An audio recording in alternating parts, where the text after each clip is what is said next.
Another excuse a lovely client just gave me is, it's all just too hard. Now I get this excuse because there is so much conflicting information out there, it is hard to know where to start or what to do.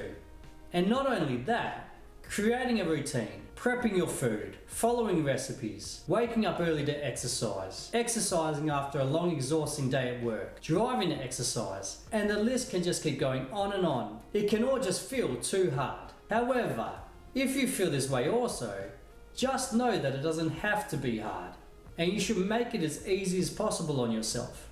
For example, you could start with a 10 to 30 minute walk each day to get your body moving gently as you create the habit of exercising. And you can do the same with your food intake.